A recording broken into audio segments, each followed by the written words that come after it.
So the Prophet, he prayed, and Salatul Asr, the ayah came down, فَوَلِّ وَجْهَكَ شَطْرَ الْمَسْجِدِ الْحَرَامِ. That verse came down where he was instructed to face the Kaaba. It was Salatul Asr. The companions didn't all hear about the legislation. So Asr time, those who were with him, they faced Mecca.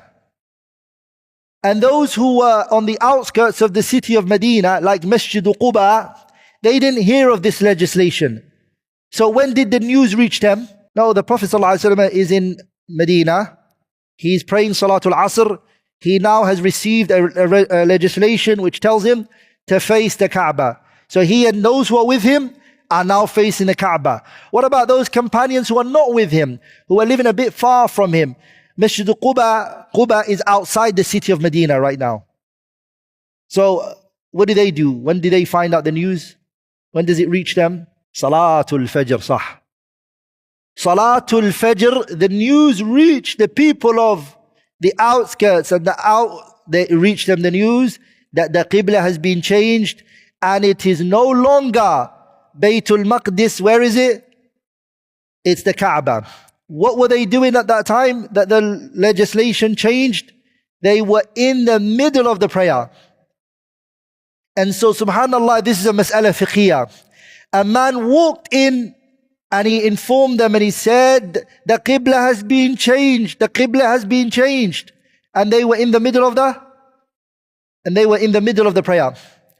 So what did they do? They changed whilst they were praying. Because they are no longer allowed to what? They are no longer allowed to face Baytul Maqdis. They found out the ruling of Allah, they have to follow it now. So as they are praying, they change the direction of where they are praying towards.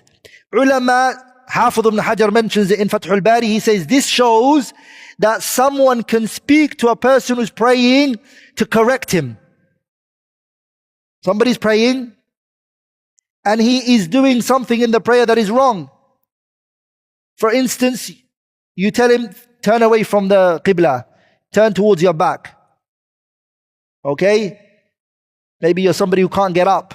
You can do that to tell them to change the direction of where they're praying towards. Or if somebody is praying salah and their phone is ringing, and you're not praying with them, you can tell them, switch off your mobile phone. Are we all together? You're allowed to.